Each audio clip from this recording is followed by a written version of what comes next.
10년지기 50년 동안 우정을 가꾼 60대 신사분 세 분이 서울역에 딱 모였어요. 서로 좋아하는 차를 한 잔씩 들고 드런드런 얘기를 하는 거예요. 이분들이 지난 우정을 돌아보고 50년 동안 사귀었으니까 서로 감사하고 축복하는 마음으로 3박 4일 일정으로 여행을 떠날까 하는 거예요. 여러분 설레이죠? 이거 안 설레이면 여러분 마음이 강팍한 거예요. 네?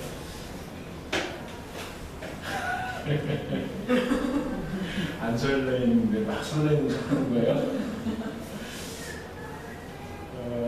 이분들이 이제 여행을 가는데 가서 첫날, 둘째 날, 셋째 날 있잖아요. 뭘 했냐면 첫째 날은 10살, 1살부터 20살 때까지, 둘째 날은 21살부터 40살까지, 셋째 날은 41살부터 60살까지 그 큰 종이를 펼쳐놓고요.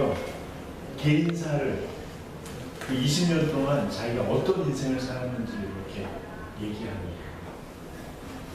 그리고 그때 서로 세 명이 그 정서적인 거리, 우정의 깊이가 어땠는지를 발자국으로 표현하는 거예요.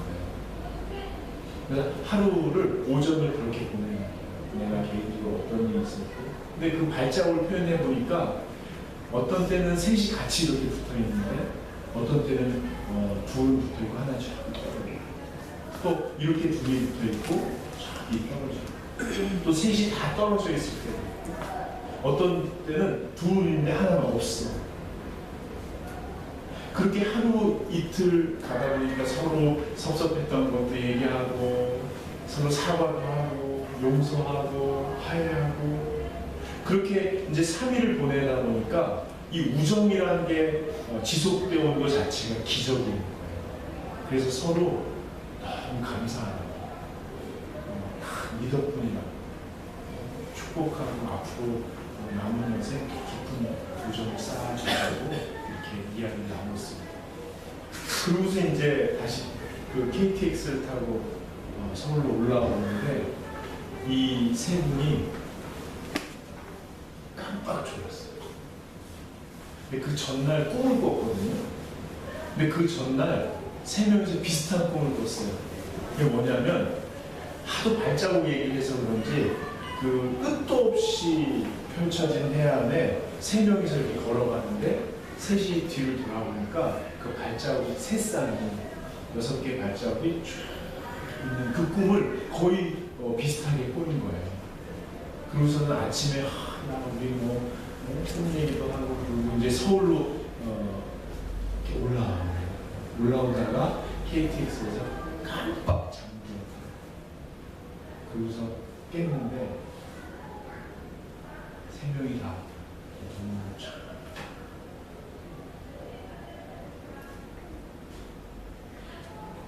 그 짧은 사이에 꿈을 꿨는데 사실은 세 명이 걸어온 발자국 사이로 선홍색 발자국이 한 쌍의 발자국이 또 있었던 거예요. 멀리 떨어졌을 때 그 중심에 또 둘은 붙어있고 하나는 떨어져 있는데 그 중심을 지켜줬던 발자국이 있어요. 여러분, 모든 우정과 관계의 중심에는 예수 그리스도가 계십니다. 가족 간에도 그렇고, 친구 간에도 그렇고, 동료 간에도 그렇고, 사실은 보이지 않는 손님이라고 하잖아요. 모든 관계의 중심에는 예수 그리스도가 계십니다.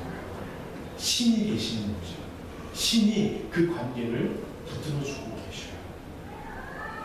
여러분, 본회포라는 목사님이 신도의 공동생활 이라는 책에서 이렇게 이야기합니다. 조금 과격한 표현인데요. 영적 공동체 안에는 인간과 인간의 직접적인 관계가 절대 존재하지 않는다. 즉 1대1의 관계란 없다. 1대1 성경 공부도 있는데 큰일 났네요. 없다. 모든 관계는 예수를 통해 중재된다. 계속해서 이야기합니다. 나는 예수 안에 있는 너를, 너 안에 있는 예수를 바라본다. 너는 예수 안에 있는 나를, 나 안에 있는 예수를 바라본다. 그리고 내가 너를 돕는다가 아니고 내가 신과 함께 있는 너를 섬기는 것이다. 네가 나를 돕는다가 아니고 신과 함께 있는 나를 섬기는 것이다. 이렇게 이야기합니다. 여러분, 이것은 본헤퍼 자신의 이야기만은 아닙니다. 예수님께서 말씀하셨죠. 한 사람이 뭐보다 귀하다고요? 한 선생님 잘 모르시죠? 예수님 뭐라고 하셨는지. 옛날 분이 하신 얘기가 뭐라고 하셨냐면, 한 영혼이 천하보다 귀하다. 온 우주보다 더 귀하다. 하나님께서 온 우주를 여기다 놓고 하지수 선생님을 여기다 이렇게 놓으시면 이렇게 되는 거예요.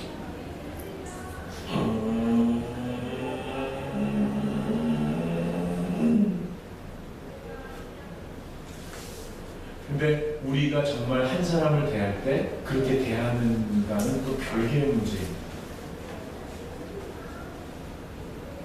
주님 말씀하시죠. 하나의 어린아이를 대할 때 주님을 대하듯 해라. 예수님이 이미 말씀하신 겁니다. 서로 대할 때 주님을 대하듯 해라. 누구든지 간에. 이거 기적이죠, 기적.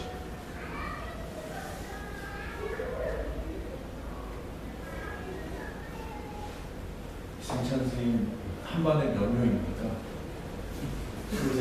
23명 아이들을 대할 때 주님을 대할 때 조용히 이제 너 이제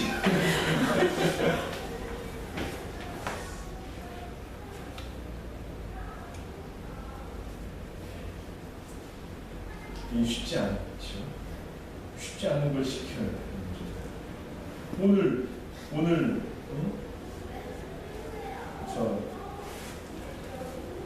최청명 위원장님, 아니 제일 소중한 것을 어떻든 준 건데 그걸 아무 관계도 없이 나랑 제일 안 친한 친구한테 가서 이렇게 한번 해볼게요. 제가 이번 주에 당신한테 내가 뭘 줄게.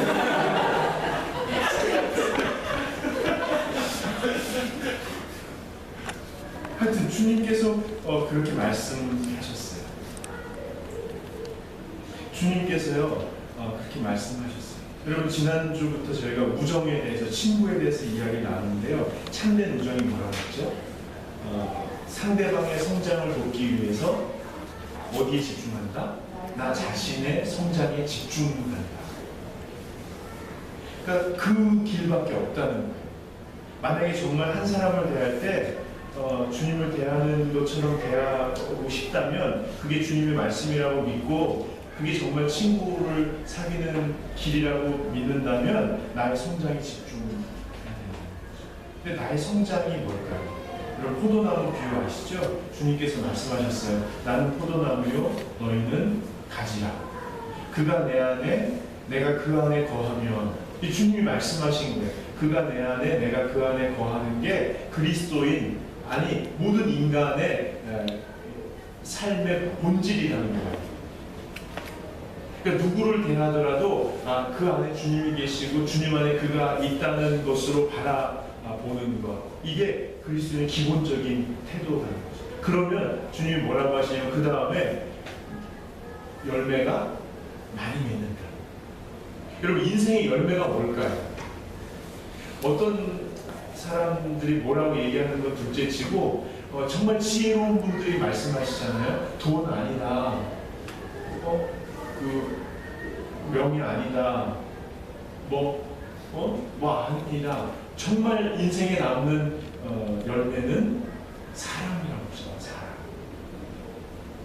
자, 그러면 주님 안에 거하면, 내 안에 거하면 내가 자라나서 열매를 맺는데 인생의 가장 좋은 열매 중에 하나가 우정이라는 거죠. 그렇다면 좋은 우정을 위해서는 우리가 주님 안에 거하는 것이 가장 중요합니다. 그럼 오늘 성경 본문에 보면요, 사울 왕이 등장하잖아요. 여러분 사울 왕 좋아하세요? 저는 좀 안쓰러워요.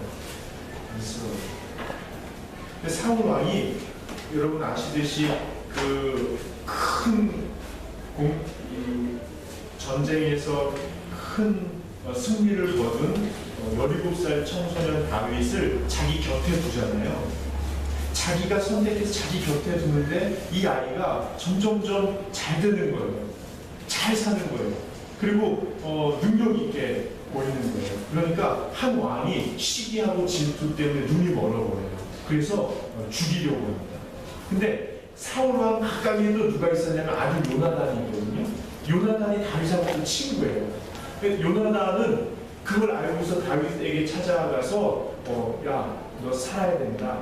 네?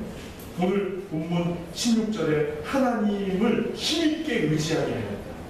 그 공권력의 조직적인 살해 위협에 도망치는 그 젊은 청년, 사회 초년생이 너무너무 어이가 없어가지고 어린 빠진, 넋이 빠져가지고 도망쳐서 바위에 숨어있는데 가서 야, 나는 의지해.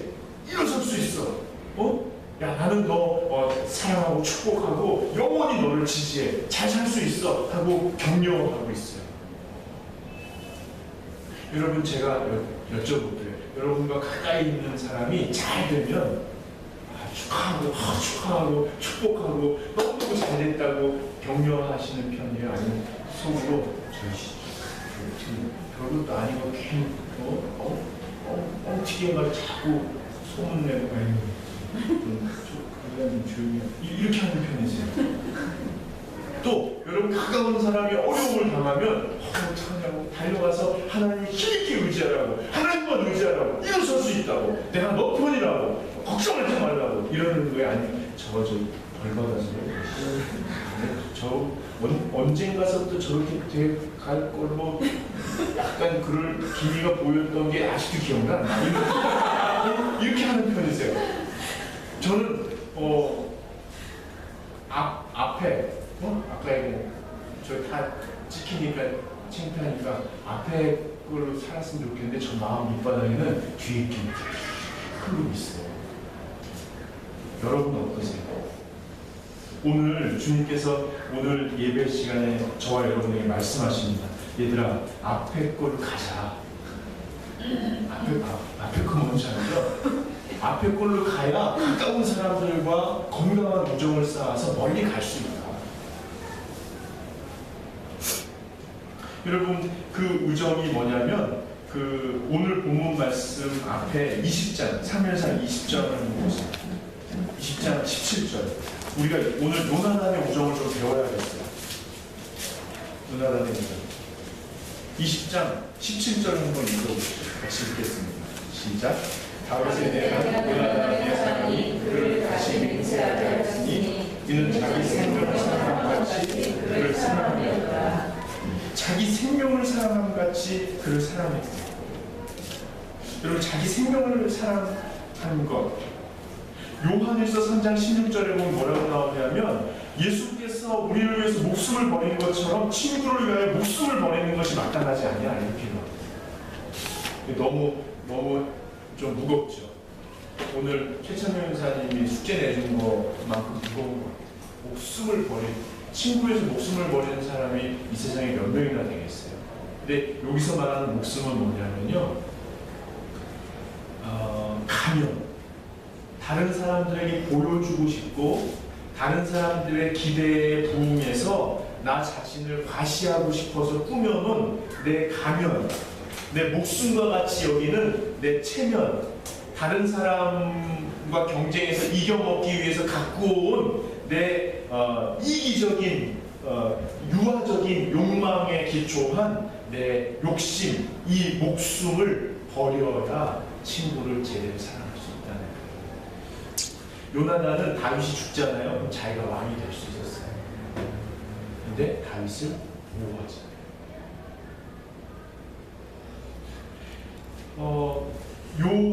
그러면 나를 내려놓고 친구를 성숙하게 사랑하는 것, 이게 어떻게 가능하냐면요. 자기 생명을 사랑같이 사랑한다는 게 뭐냐면 점점 어려워지는데요. 42절을 한번 보세요. 42절을 한번 같이 읽어보겠습니다. 준비되셨어요? 네, 같이 읽겠습니다. 그 사무엘상 20장 42절이에요. 시작. 요나단이 다윗에게 이르되 평안히 가라. 우리 두 사람이 여호와의 이름으로 맹세하여 이르기를 여호와께서 영원히 나와 너 사이에 계시고 내 자손과 네 자손 사이에 계시리라 하였습니다. 아니 다윗은 일어나고 요나단은 성읍으로 들어가니라. 여기 보시듯이 나와 너 사이에 여호와께서 영원히 계시고, 앞에서도 말씀드린 것처럼 정말 생명과 같이 사랑한다는 것은 뭐냐면요, 나와 너 사이에 직접적인 관계가 아니라 여호와 살아계신 하나님이 함께 하신다는 것을 인정하는 거예요. 모든 관계에 이것을 적용해야 한다는 거예요.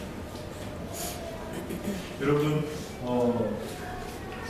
이번 달에 우정에 대해서 하는데 한번 연습해 보시겠어요? 모든 관계에서 하나님이 함께 하신다는 사실을 한번 인정해 보시겠어요? 한번 연습해 보시겠어요? 한번 연습해 봤으면 좋겠어요. 그 성경은 모호하고 막연한 것 같은데 상당히 구체적이거든요. 이 구체적인 하나님, 친구를 정말 사랑하는 법에 대해서 예수님께서 말씀해 주시는 게 있어요. 오늘 좀 성경을 잘 찾아보죠. 마태복음 7장. 산상수훈이요. 마태복음 7장 보시면 1절부터 11절까지, 마태복음 7장 1절부터 11절. 이 말씀이 예수님께서 가까운 관계, 친구, 가족, 이웃, 이방인들을 대할 때 어떻게 대해야 된다고 직접 친히 말씀하신 내용이거든요. 1절에서 5절까지 한번 읽어보도록 하겠습니다. 시작. 비판을 받지 아니하거든 비판하지 말라. 너희가 비판하는 그 비판으로 너희가 비판을 받을 것이요 너희가 헤아리는 그 헤아림으로 너희가 헤아림을 받을 것이니라. 어찌하여 형제의 눈 속에 있는 티를 보고 내 눈 속에 있는 들보는 깨닫지 못하느냐. 보라, 내 눈 속에 들보가 있는데 어찌하여 형제에게 말하기를 나를 내 눈 속에 있는 티를 빼게 하라 하겠느냐. 의식하는 자여 먼저 내 눈 속에서 들보를 빼어라. 그 후에 나를 보고 형제의 눈 속에서 티를 빼게라. 아멘. 친구를 정죄하거나 비난하지 말라는 거예요. 가까이 있는 사람을 정죄하거나 비난하지 말라는 거예요. 여러분, 정죄나 비난이 어디서 비롯될까요? 제가 보니까, 여기 관상을 보니까 여러분이 다 착한 분들이에요. 딱 보니까 다 선한 분들이에요. 그래서 그렇게 남들을 욕하고 비난할 것 같진 않아요. 근데 오직 하면 비난하고 정죄하겠어요, 여러분들 가끔. 그때는 그 사람들이 정말 이상한 거예요. 그래서 우리는 뭐라고 생각하냐면, 야, 내가 오직 하면 그렇게 얘기하겠니? 이렇게 얘기해요. 넌 알지? 내가 오직 하면 그렇게 얘기하겠니? 이게 뭐냐면 정죄와 비난이 그로부터 비롯됐다는 거예요. 그게 정말 이상한 애라는 거예요. 그래서 여러분, 정죄하고 비난하는 순간 우리는 어떤 일을 범하게 되냐면 인류에서 사라져야 될 어떤 사람으로 낙인찍는 거예요. 이게 엄청나게 무서운 겁니다. 왜 그럴까 우리가 그 무서운, 죄송합니다, 설교에서 이렇게 표현해서 그 무서운 짓을 왜 할까요? 여러분 이것부터 아셔야 되는데, 정죄와 비난은 그로부터 비롯된 게 아닙니다. 정죄와 비난의 기본에는 뭐가 있냐면 나의 두려움이 있습니다. 어떤 두려움이냐면 주류에서 벗어날지도 모른다는 불안감에서 비롯된 두려움이 있습니다. 여러분 어릴 때 여러분 부모님 기억하시죠? 부모님이 여러분 어떻게 대하시는지 기억나세요? 여러분 동네에서 놀던 친구들이 여러분을 어떻게 대했는지 기억나세요? 여러분 학교 선생님이나 과외 학원 선생님이 여러분을 어떻게 대했는지 기억나세요? 여러분의 선배들이 여러분을 어떻게 대했는지 기억나세요? 말을 직접 하거나 주먹을 쓰거나 눈치를 주거나 어떻든 너는 뭔가 부족해. 너는 우리 주류에 끼기에는 뭔가 좀 부족한 게 있어 라고 그런 메시지를 많이 들어왔다는 거죠. 그들이 의도했든 의도하지 않았든. 그래서 우리 속에는 주류 안전망에서부터 버려질지도 모른다는 것. 그런 불안이. 근데 그런 불안에 계속 몰리잖아요. 그러면 분노가 쌓입니다. 그 분노의 에너지가 엄청나기 때문에 우리는 착한 사람임에도 불구하고 사회화된 성인임에도 불구하고 끊임없이 안테나가 누군가를 정죄하거나 비난할 거리를 찾고 있습니다. 하나 걸리면 그건 착사가 합니다.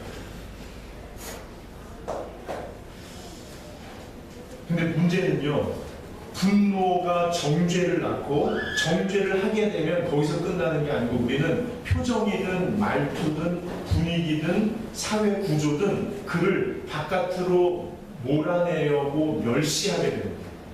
그래서 두려움, 정죄, 멸시는 악순환입니다. 두려움, 정죄, 멸시. 그럼 멸시를 당한 사람은 가만히 있지 않고요. 극도의 분노에 휩싸여서 나를 그렇게 한 사람을 어떻게든 공격하게 됩니다. 이게 계속 도는 거예요.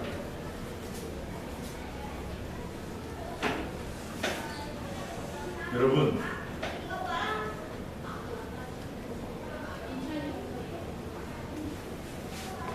그 사람이 허물이 있든 그 사람이 문제를 일으켰든 그게 반복이 되든 단회적이든 그건 팩트잖아요.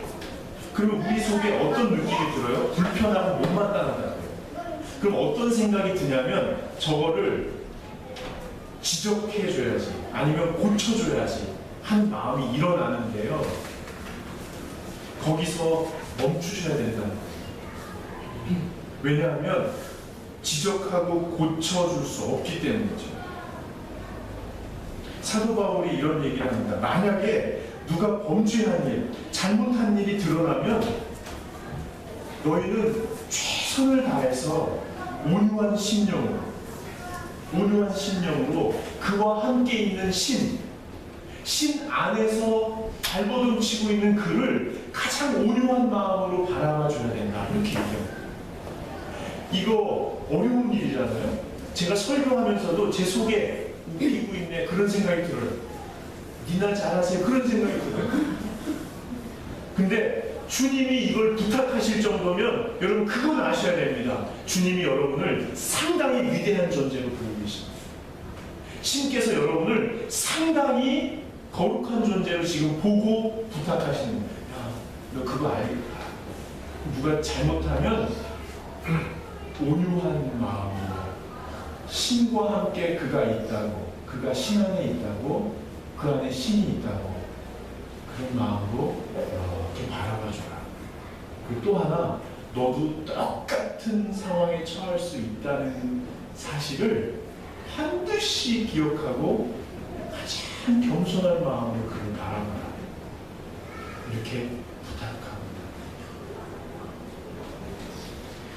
자, 그 다음에 6절을 한번 읽어보시죠. 6절 시작. 거룩한 것을 개에게 주지 말며 너희 진주를 돼지 앞에 던지지 말라. 그들이 그것을 발로 밟고 돌이켜 너희를 찢어 상하게 할까 염려하라.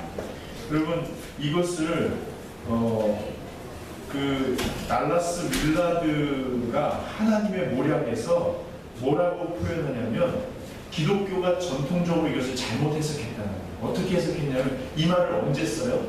제가 목사님 죄송합니다, 조항룡 목사님한테 막 뭘 얘기해요. 이렇게 해야 돼, 이렇게 했는데 막 안 들어요. 그럼 혼자서 아휴, 걔가 돼지한테 진주를 던지지 말라고 했어, 이럴 때 쓰는 거예요. 근데 또 내가 목사 설교를 바뀌는데 우리 교인들이 안 바뀌어. 아니, 바뀌는 걸 내가 못 봐. 그래서 내가 속상해. 나는 목사 될 자격이 없어. 이렇게 몇 년 설교해도 하나도 변화가 안 나타나. 그때 조항룡 목사님 저한테 와가지고 음료수 한 잔 먹고 마음 푸세요. 형, 목사님 걔나 돼지한테 진주를 던지지 말라고 그랬어요. 목사님 잘못한 게 아니에요. 알았죠? 이럴 때 이런 맥락에서 쓴다는 거예요. 무슨 말이냐면 고집이 완고하거나 좋은 걸 줘도 막 물어뜯고 반항하는 사람들에게는 그 가치 있는 거를 주지 마라, 이런 식으로 우리가 해석해 왔다는 거예요. 근데 만약에 그렇게 해석해버리면 어떤 일이 벌어지냐면, 예수님께서 인류 중에서 어떤 부류를 개나 돼지로 취급했다는 걸 인정하는 꼴이 되는 거예요. 근데 예수님은 아무도 여러분이 생각하는 가장 악하고 가장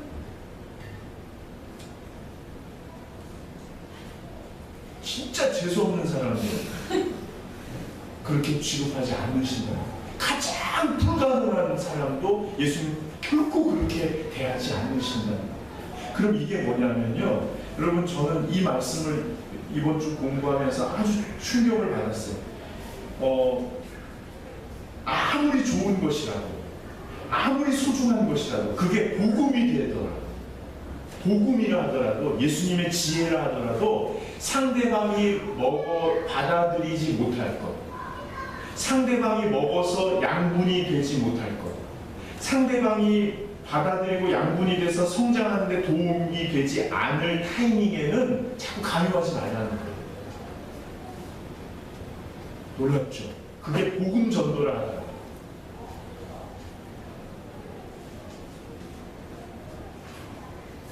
자꾸만 강요하는 것은 뭐냐면, 내가 그 상대를 조종하겠다는 의도라고.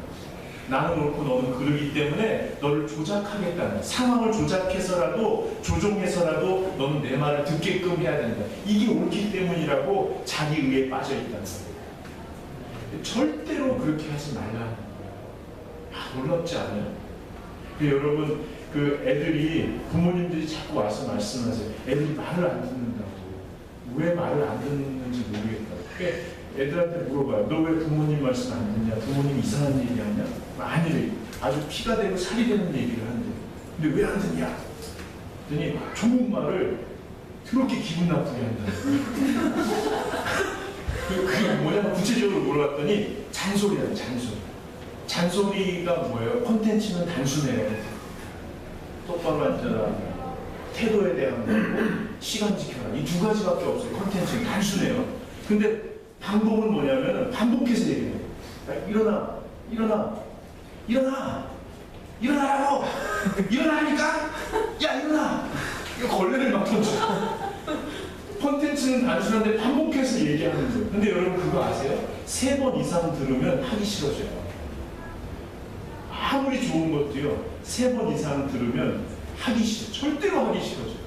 애가 하기 싫어져요. 그냥 하기 싫어져요. 그래서요, 예수님도 3번 이상 얘기 안 했어요. 애들한테 가서 니나 사랑하냐? 3번. 나 십자가에 달려 죽을 거야. 딱 3번 얘기. 신도 3번만 얘기하는데 우리가 뭘 사람을 바꾸겠다고 4번, 5번, 10번을 얘기해요.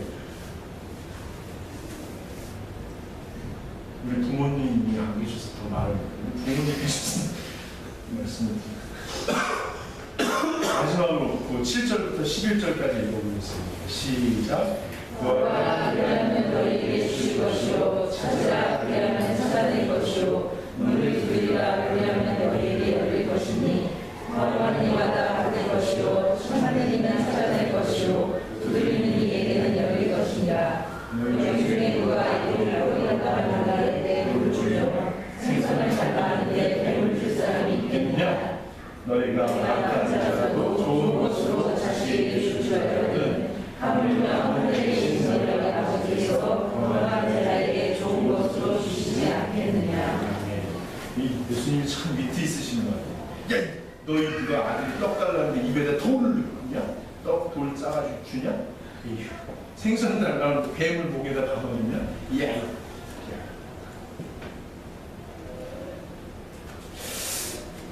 여러분, 저희가 착각한 게 뭐냐면요, 7절부터 10절을 기도를 가르치기 위한 비유라고 생각합니다. 근데 그게 아니고요, 7절부터 10절이 인간 관계 속에서 이루어져야 된다는 거예요. 그게 이루어지면 기도할 때도 하나님한테 자연스럽게 그렇게 할 수 있다. 그게 뭐냐면, 여러분, 아무리 정죄하고 비난하지 않으려고 하고 강요하지 않으려고 해도 문제거리는 있잖아요. 관계 속에 다루어야 될 내용들이 있잖아요.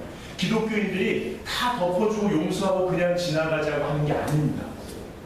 기본적인 관계, 그를 바라보는 눈은 부드럽게 하되 문제는 다루어야 된다. 어떻게 해요? 계속 얘기해요. 계속 구하라는 거예요. 계속 얘기를 하는 거예요. 단 어떻게 해요? 저번에 말씀드렸죠? 대화를 할 때는 따라해보세요. 직접. 손가락 하셔야 돼요. 직접. 솔직히. 부드럽게. 들을 수 있게. 이 글자를 기억하세요. 다시 한번 직접 얘기하는 거예요. 돌아서 누구 딴 사람한테 하면 직접 그 사람한테 가는 거예요. 용기가 필요해요. 직접.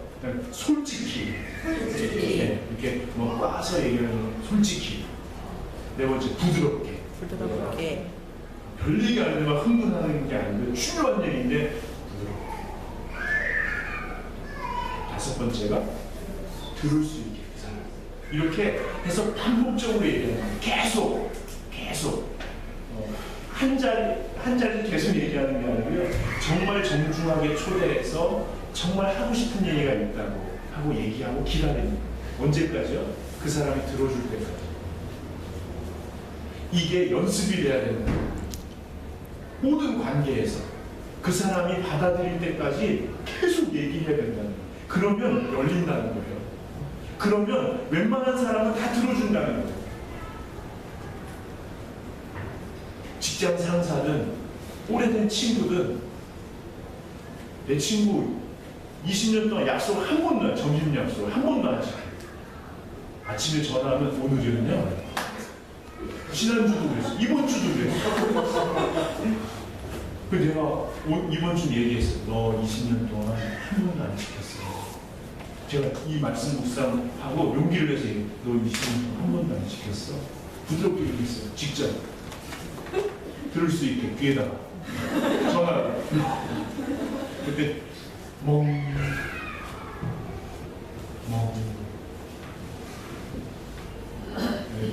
찾아와서 밥 한번 사라. 용서할게. 그게 지난주 금요일이었어. 아침에 전화했더니 오늘이었냐? 계속 얘기하지. 계속. 근데 너 같은 거하고는 상종을 안 해. 내가 너 전화할 때까지 전화 안 해. 이게 아니고 그냥 하던 대로 아침에 전화해서 출근 잘했냐, 요즘 잘 아침 챙겨 먹냐. 혼자 살거든요. 혼자. 또 밥 사달라고 또 해가지. 근데 계속 얘기하는 거예요. 너 나중에 더럽게 안 시킨다. 맨날 시키자. 이렇게 계속 들을 때까지, 한 끼 얻어먹을 때까지 계속. 포기하지 마세요. 여러분, 그렇게 할 때 우정이 깊어진다는 거예요. 관계가. 근데 이렇게 덮어놓고 그냥 거리 두고 시간만 가니까 엿가락처럼 이렇게 끊어지지도 않고 이런 우정. 그런데 놀라운 건 뭐냐면, 예수님이 그렇게 해라. 너희도 그렇게 하는데, 하나님은 이게 뭐냐면, 그렇게 하면서 배운 관계의 훈련으로 하나님도 그렇게 대할 수 있다는 거예요.